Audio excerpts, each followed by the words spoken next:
Give me 2 weeks. It was a life. The president never gave me any deadline.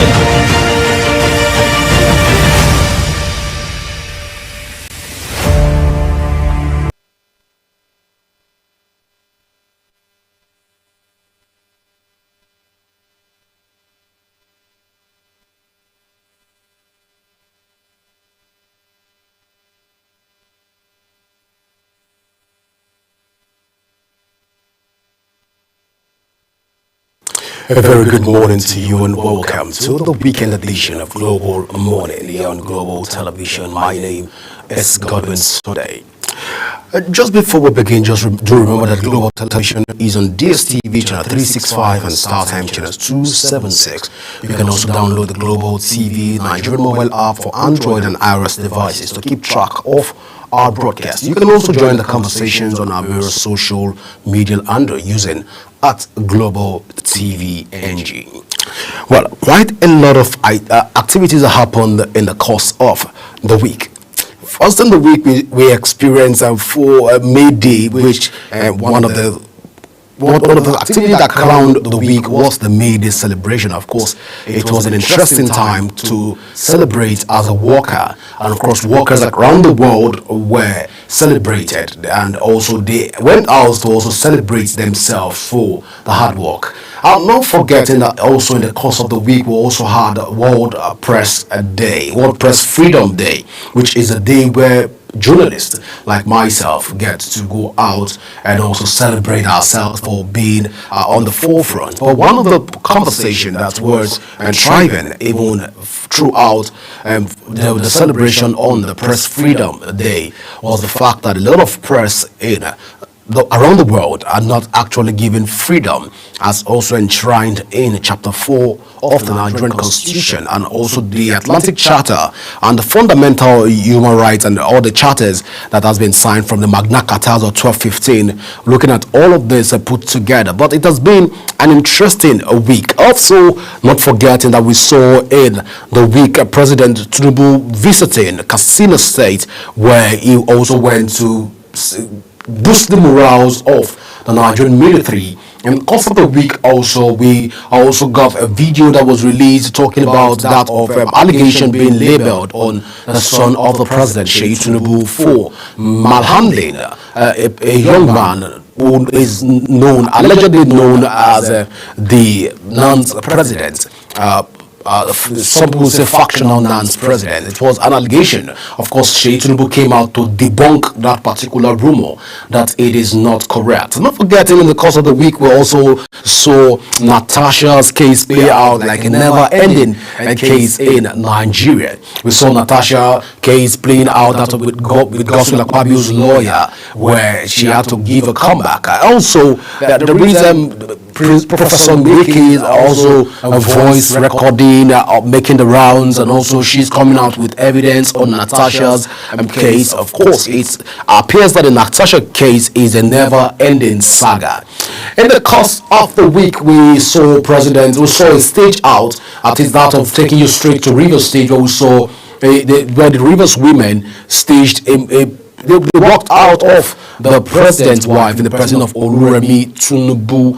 We also saw that it has led to blames and counter blames across board, where the president of Nyesom Wike, who is currently not in Nigeria, that's speaking about the FCT minister and the former governor of Rivers State, faulting the action of Rivers State women on the wife of the sole administrator, who happens to be the acting first lady of Rivers State. We saw the walkout, and we were demanded that they should return back their Fubara. They should bring back their governor. They want their governor to be returned back even in Rivers State. Well, quite an interesting week it was. Not forgetting that in the course of this week also, quite a lot of sad stories that happened in the course of the week, talking about that of Borno State, and just yesterday we saw what happened in Yola and other parts of the country. Now, it's a very interesting week. We can't rule out the insecurity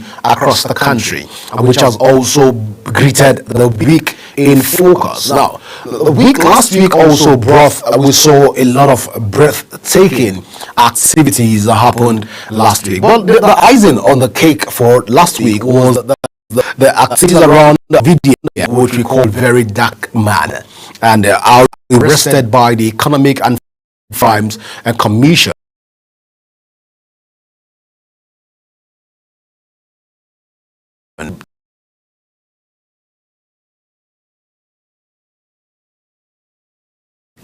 All the positive side of the negative of the weekend in, because so much that you were able to also enjoy the week just the way we did even on the global morning table, because we go out there to ensure that we bring you perspective and raw facts when it has to do with the week in focus. Every day matters to us, and every activity counts, because we bring you a balanced reportage on a daily activities. What a way to end the week, and what a way to begin a new week. Thank God it's a Sunday. Thank God it is Sunday, and for most people this is for all over the world, not most people right now, all over the world, this is the first Sunday in the month of May 2025, and it is a month filled with a lot of pregnant with a lot of opportunities, and the month is still very fresh. Today is Monday, the 4th of May 2025, and it's the first Sunday, and a lot of Christians will be in church thanking God for in the first Sunday. A lot of Muslim faithfuls also will be also thanking God. All religion, be it traditional worshippers, will also be thanking God for seeing the first Monday. And we are joining you this morning to also say thank you, God Almighty, the giver of life, for helping us to see this day. What a way to start the month. What a way to start the day. What a way to also start our conversations and counter conversations even on this on the global morning train this morning. Well, we'll go for a short break right now. When we come back, we'll begin the conversation that will form and shape the week, even as we begin the conversation just after this break. Please stay with us as Global Morning is just starting.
Global Morning is your top morning show here on Global Television. We bring you fresh news updates daily while delving into a variety of current affairs and topics.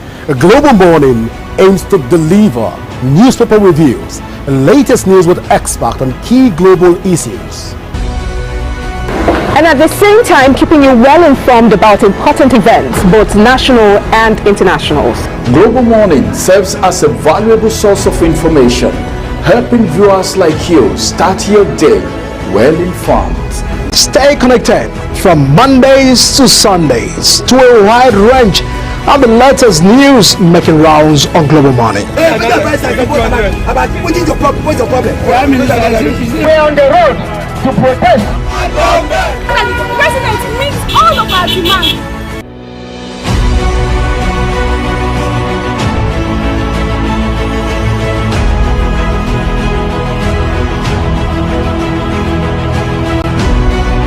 This is Global Morning.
Welcome back. Just in case you're just joining us, this is still Global Morning here on Global Television, and my name is Godwin Sunday.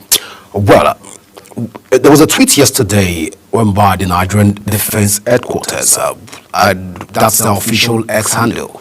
I don't want to believe that it was hacked. But the tweet says, of Operation Hadikai currently in a fierce battle against ISWAP attack at Buni Gari, Yobe State. Details later. All right, so looking at that information as shared by on the official email address of the official Twitter handle or the X handle of the Nigerian Defense Headquarters, a lot of questions have come crawling in about that particular tweet. But first, the first thing on my mind when I saw it, I felt at first this is a security breach by the Nigerian Army. Or could this be that the Nigerian Army were trying to also send a signal to people within Bunigari in Yobe State that something is going on and they should be just be able to hold themselves? Or what was the essence of that particular tweet, which it was captured on the Nigerian Army Defense Headquarters HQ, Nigerian Army? Also looking at that tweet came in exactly by 10:38, and now that's just yesterday. A lot of questions have keep coming in on various platforms. Well, first is our heart and love is with the Nigerian Army, and this is not in any way try to disregard the hard work that the Nigerian Army put out there and the sacrifice of their lives, and also in protecting ordinary citizens like on the street. But then let's looking at all of this conversation. Well, one begin to ask, security information of this magnitude are very important, but then what is the essence of sharing this on an official handle? Won't this further throw the people of Buningari into a state of fear?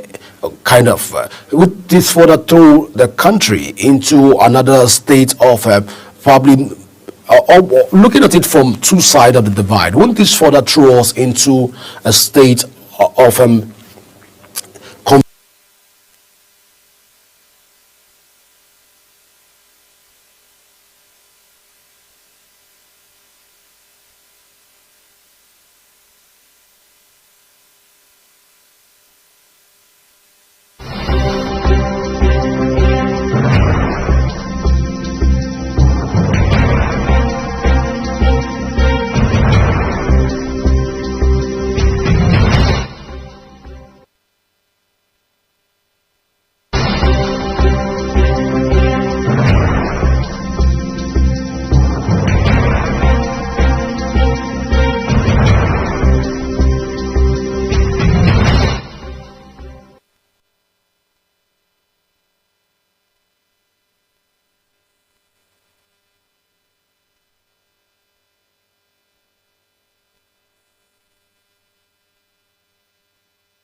Welcome back. We sincerely apologize for that break. But before we went on that break, we're talking about the release of the Nigerian Army's on the Nigerian Army official Twitter handle. But reports just coming in says that 4 soldiers killed as Boko Haram attacked military base in Bay.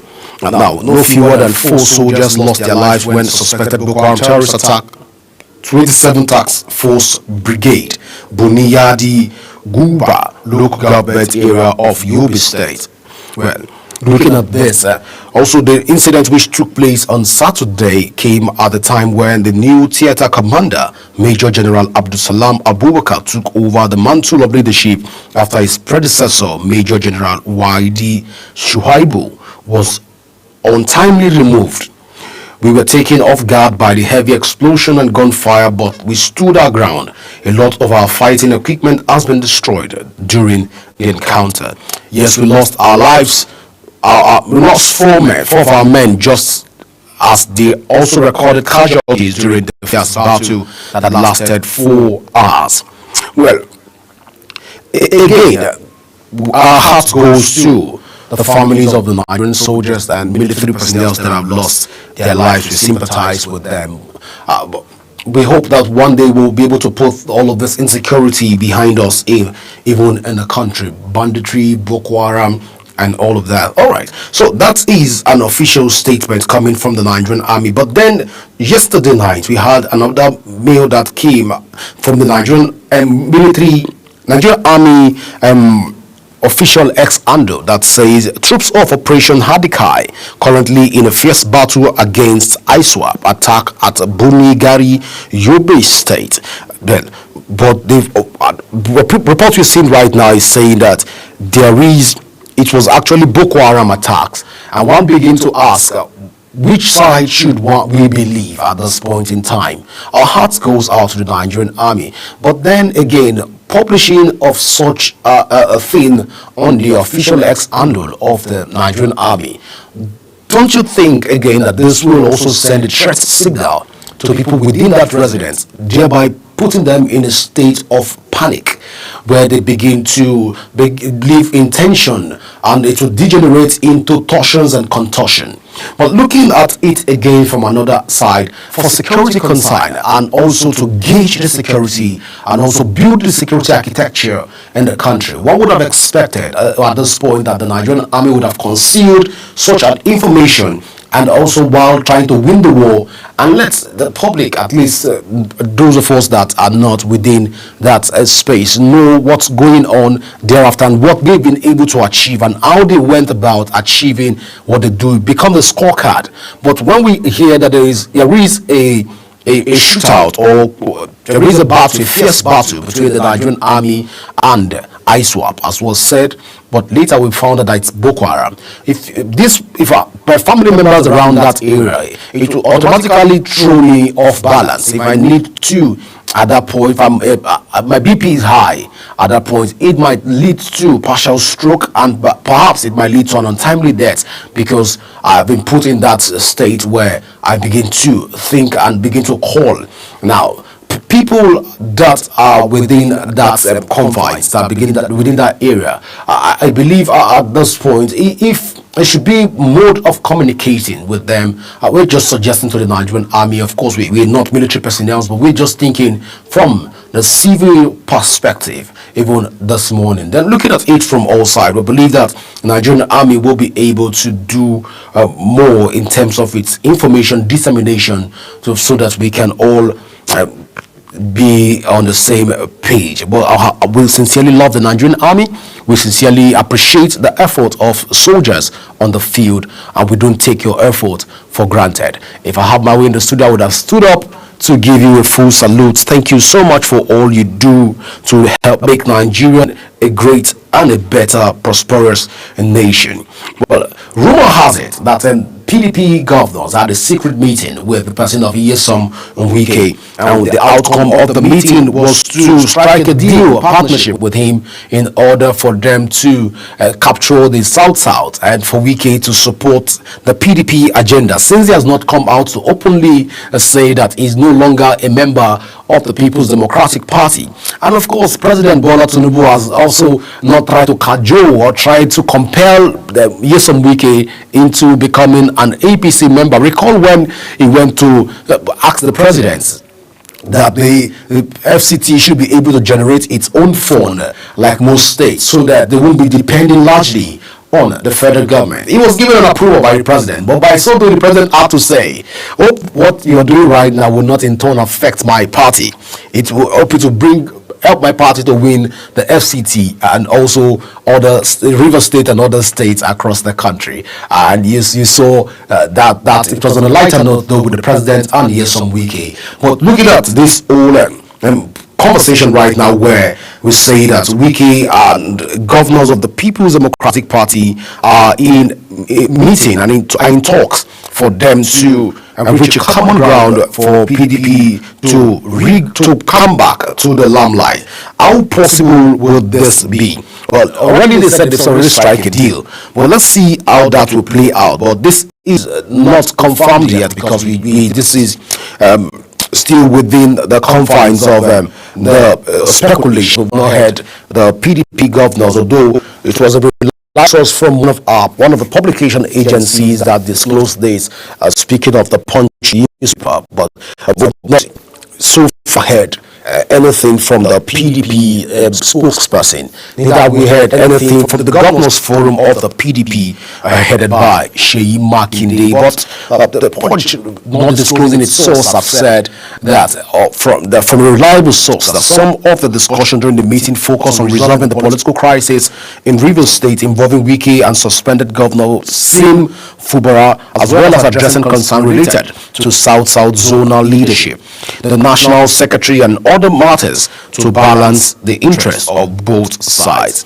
Attempts by the party leadership bodies, the National Working Committee, Board of Trustees, National Executive Committee, and the PDP Governors Forum to mediate have only deepen division. Well, we'll see how this plays out. A source close to the governor, according to the Punch newspaper, says that a source close to the governor of Oyo State governor revealed that after the Lagos meeting, Makinde agreed to brief fellow governors while Wike would relay the outcome of the talks to his local supporters. Well, we'll see how that plays out in the days ahead. Of course, not forgetting that we also heard that Governor Sim Fubara was also with the president in a closed-door meeting where the president went for his visit in London. The outcome of the meeting we still do not know, but we believe it's in line with the suspension. And speaking of the suspension of Governor Siminalayi Fubara at this point in time, one began to ask, what is the Rivers State sole administrator doing at the moment in order to bring all aggrieved party together? What has been achieved so far, and what is the way forward for Rivers State, or the good people of Rivers State who are demanding in earnest the return of Siminalayi Fubara, the return of the State House of Assembly, the return of the principal officers across the state? Well, this is a question that is on everybody's lip as it stands right now, begging the president and also appealing to his subconscious to please look into this matter so that we can be on the same page as a country, and also we can be happy enjoying the dividends of democracy, knowing fully well that no side of the divide has become the vanquished, even as it stands right now. Well, we'll go for a very quick break, and when we return, we'll be going straight to the newspaper review, where we get to see the headlines across all national days. Please stay with us as a Global Morning continues in a minute.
Welcome back. Let's go straight to the newspaper reviews segment, where we begin to talk about the different papers across the country. But we'll begin right now with the Sunday's Vanguard, where above the nameplate, Rivers emergency rule, Tinubu under pressure to reinstate Fubara by May 29. You find that read on page 5 of the Sunday's Vanguard. On the business side of the Sunday's Vanguard, you have $2.96 billion alleged fraud. EFCC expands NNPCL's probe. All right, so we just below the nameplate here we have Obasanjo, Osibanjo, Peter Obi, Dapo Abiodun, others bid per Adebanjo farewell. Just below that we have why Nigeria's Cardinal Okpaleke isn't a front runner.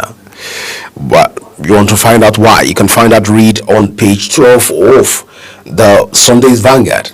Wike attack Fubara over walkout on Tinubu's wife. We never walked out. Rivers women. You can find that read on page 27. Tinubu will take over Northwest Forest. Well, Tinubu, we will take over Northwest Forest. Well, we hope that happens in earnest. The Star story here says terror.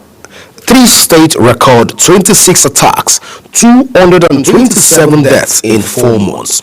You will find out what the terror is. You can find out on page 9 of the Vanguard newspaper, and it comes with exactly 6 riders that says Army CDR captain, 22 soldiers, 2 policemen, about 100 farmers / fishermen among the dead.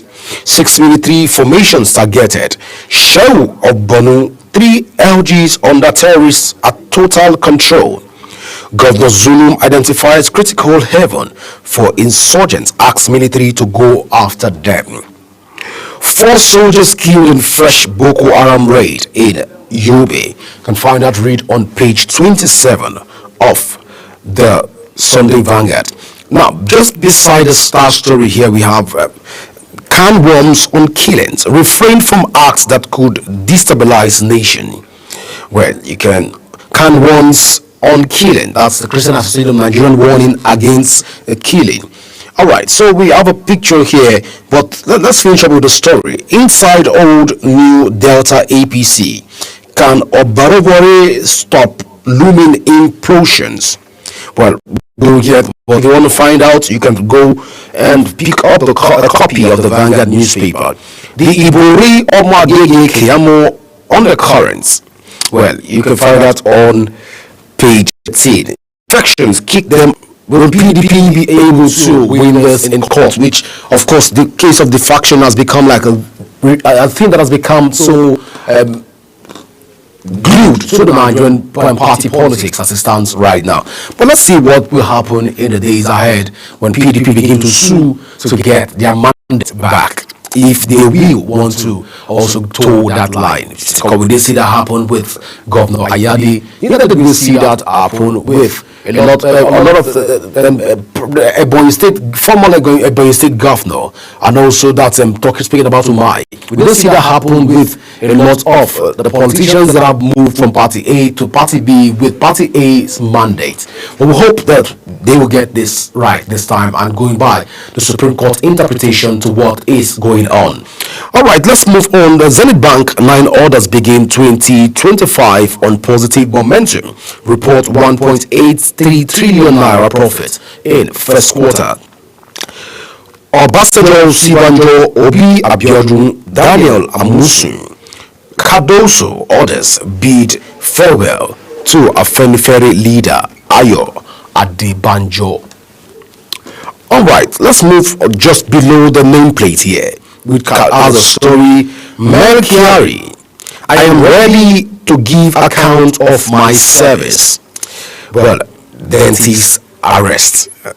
Denies that he has been arrested. Well, we see all of those read on this day newspaper. In Castina, Tinubu vows to secure forest enhanced surveillance in Northwest. Well, we'll see how that plays out in the days ahead. But that's just the size of the package on this day newspaper. Up next is the Punch newspaper. Let's get punchy this morning as we talk about the Punch newspaper this morning. It comes with the same story, which was about Olabanji's birthday, burial ceremony Adebanjo, I beg your pardon, Adebanjo's burial. And here we have also, by just above the nameplate, by my left hand side above the nameplate, it says Obasanjo Osibanjo lead tributes. Okay, it's just a minute. Lead tribute at Adebanjo's burial. Well, you can find that read also to know how they were able to bid Papa farewell. Fresh storms hit Wike Fuara peace talks. You can find all of those read even on the papers. Now it comes with another one. Tinubu vows to reclaim communities from terrorists. We'll see how that plays out, and that's almost captured in most. It's captured in most dailies this morning. Right, 20,000 asylum seekers await registration in Nigeria. That's a report. 20,000 asylum seekers. Well, we'll see how that goes in the days ahead. 80-year-old Colombian dies after 4 months in Lagos hotel. Well, it's a sad one to hear that a Colombian died, that a South American died in a Nigerian hotel. But then heart goes out to the family. 2027 PDP's governors strike deal with BK inside FCT minister PDP reps meeting in Lagos. Atiku kicks as party chieftains want ex-VP out of presidential race. Well, another person will say that Atiku has become a stumbling block to the People's Democratic Party, but how correct is that assertion? Because we saw the number of votes that was casted, that was given to PDP because he emerged as their presidential candidate, although they didn't win the election. But we can't say otherwise even here on the table, just working with the data and the facts that we have right now. How US Yoruba villages sparked row between Alaafin Oni. Well, how US Yoruba village sparked war between Alaafin and Oni. Well, you want to find out all of those read? You can find that on the page 6 of the Punch newspaper. Although, of course, that conversation is becoming a conversation that is very interesting, but I don't want to delve into that. You can go out and get yourself a copy of the Punch newspaper to get punchy this morning. The last story here says, why translators choose Esu for Satan in Yoruba Bible. BSN General Secretary Sanusi. Well, opposition, just at the foot of the paper, opposition governors reconsider move to APC. Opposition governors reconsider move to APC. That is more opposition. Is that to say that more opposition want to leave the party?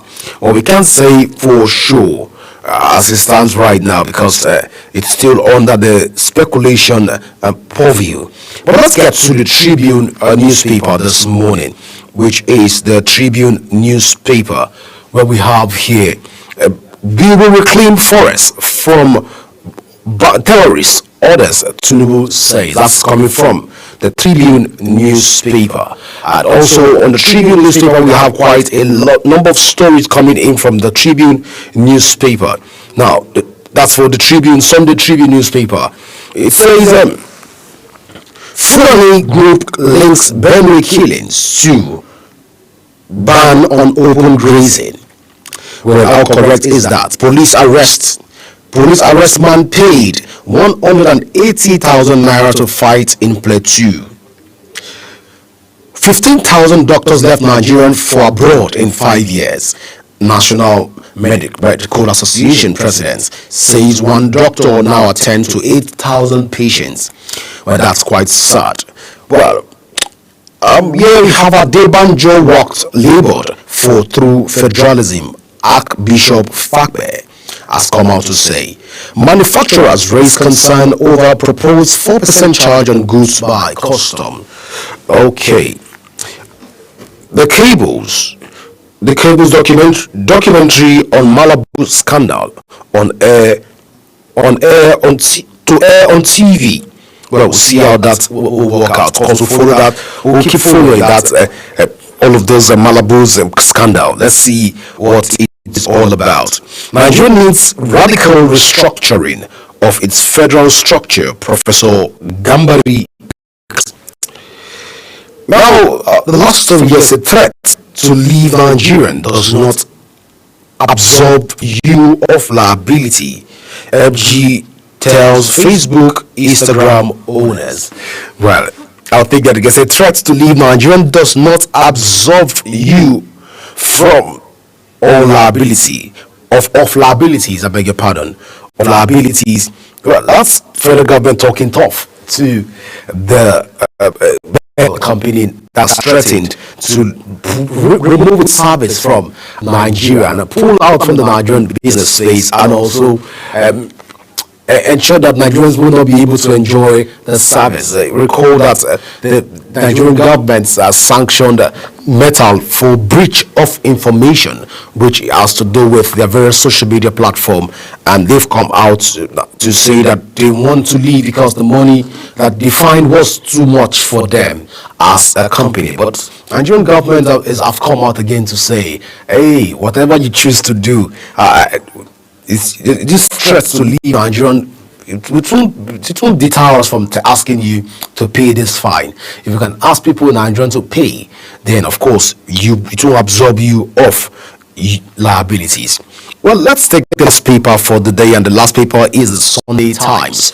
On the Sunday Times, here we have EFCC probes ex-NNPCL GMD inquiry orders over alleged mismanagement of funds. Nigeria loses $17.72 billion annually to illicit financial flows. Minister Shatima, African leaders attend Gabon's president's inauguration. Obasanjo Sibanjo orders bid farewell to Pa Adebanjo. 2025 World Press Freedom Day. NHRC 6 framework to address AI challenges. Tension as Nigerian army clash with ISWAP terrorists in Yobe. E-commerce projected to hit $6.56 trillion in 2025. Police nab 3 suspects, recover firearms in Akwa Ibom. Well, that's just it on the newspaper review segments. Do well to go out there and get yourself a copy of all of these national dailies, because of course we have interesting national conversations even as it stands this morning. Please do well to go out there and get yourself a copy, get abreast with the situation of the country, and also stay protected. We'll go for this short break, and when we return, we'll still talk more even on Global Morning. Please stay with us.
Alright, welcome back. In case you're just joining us, this is still Global Morning here on Global Television.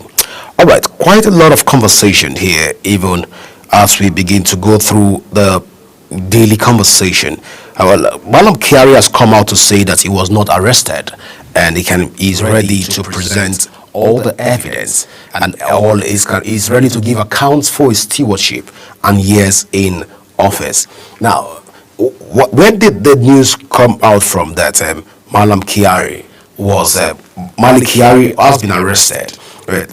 He said, "I've been inundated with calls from concerned family and friends over claims by an online newspaper that I was in the custody of the Economic and Financial Crimes Commission, EFCC." Well, I don't know where some of this informations come from. That's why most time we try to vet information before we bring them to you. We try to ensure that we bring a balanced reportage.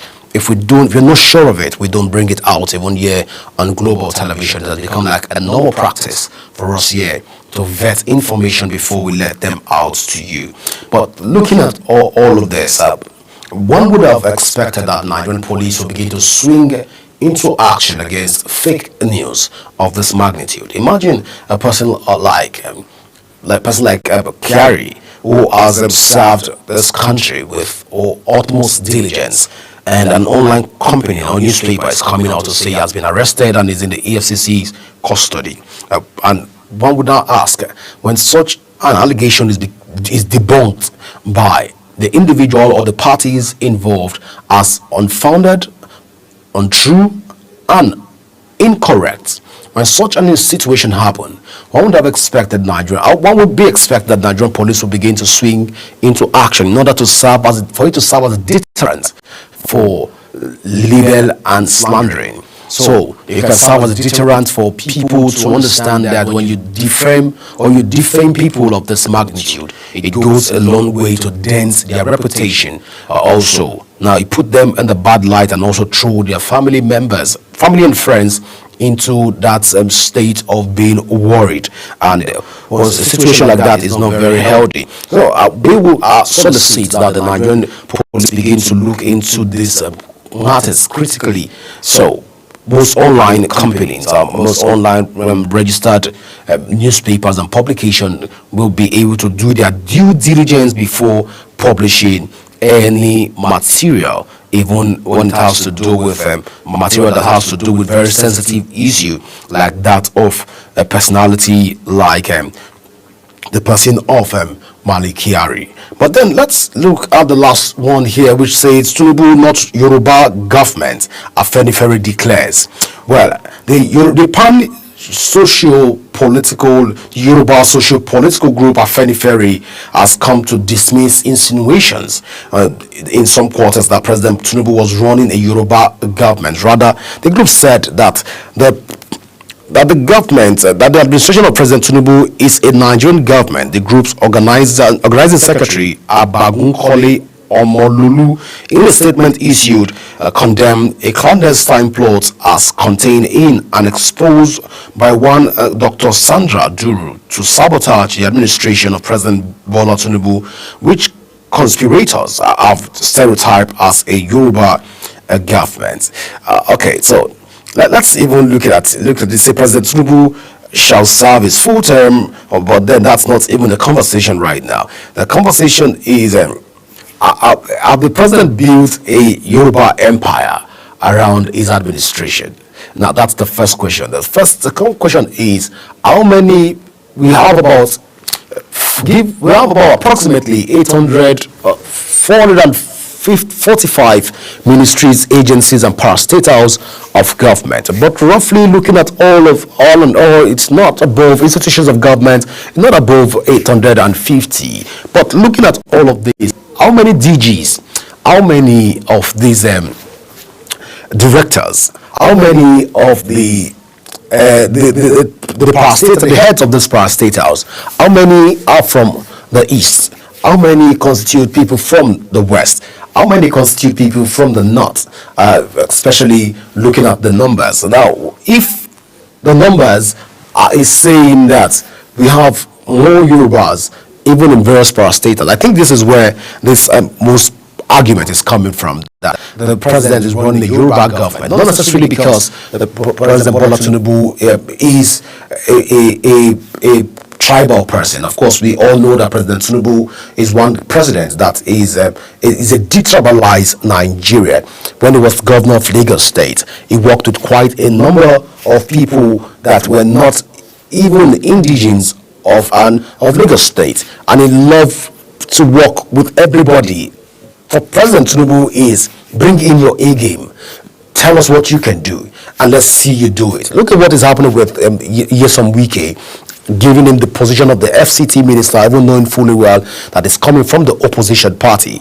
Come on, bring in your A game that you were able to deliver in Rivers State. Of course, everybody from Rivers State, you cannot deny the fact that Wike was a performing governor when he was a governor of Rivers State. And President Tinubu, looking at all of this, all of the trajectory, looking at the portfolios, looking at the achievement of Wike, said, hey, I want you to be part of my government and I want you to head the Federal Capital Territory. Come on, bring me your A game. And first we'll see what Wike is doing in the Federal Capital Territory. If we align it to the fact that he is a tribalized Nigeria, I think by now one Mutiu, or one Shola or one person from the Yoruba extraction would have been the minister of the Federal Capital Territory. But because of his nature of being a detribalized person, he's committed to excellence and he wants the job done.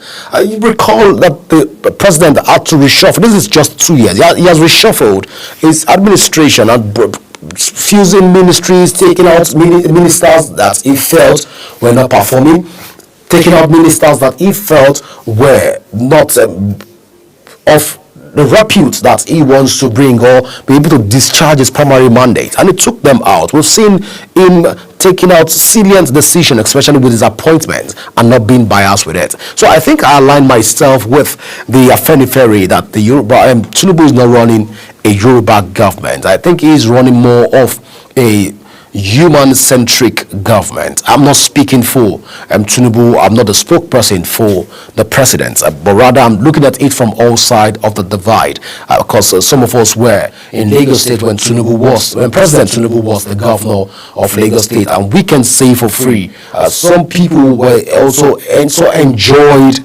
free education, enjoyed a glass sharing, enjoyed some of the development that he brought then, even though then President Olusegun Obasanjo had to, for one reason or one risk that he have at that point, have to suspend the federal allocation. But we saw what Tinubu did with internally generated revenue even then in Lagos State.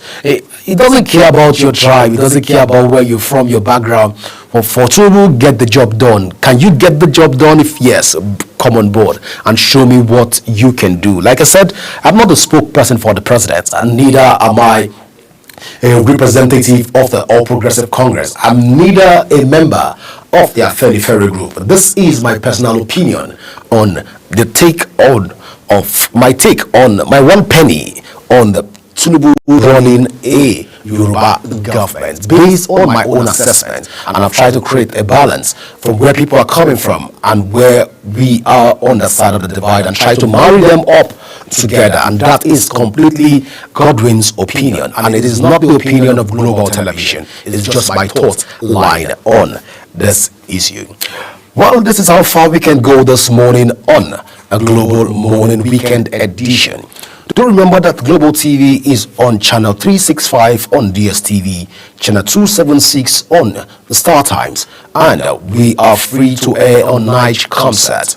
You can join on the conversation on our various social media handle currently displayed on the screen using at a Global TV NG should you want to join the conversation. Don't also forget that you can also download the Global TV Nigerian app from Android and iOS devices. So keep track of our broadcast. My name is Godwin Sunday. Always remember that peace and unity are the pathways to progress. Till Global Morning returns your way again. Enjoy the rest of your day.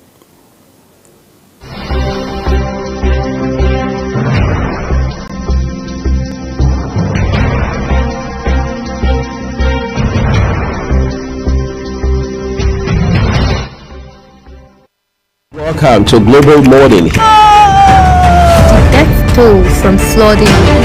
Most time our politicians just bring in policies too, for sure.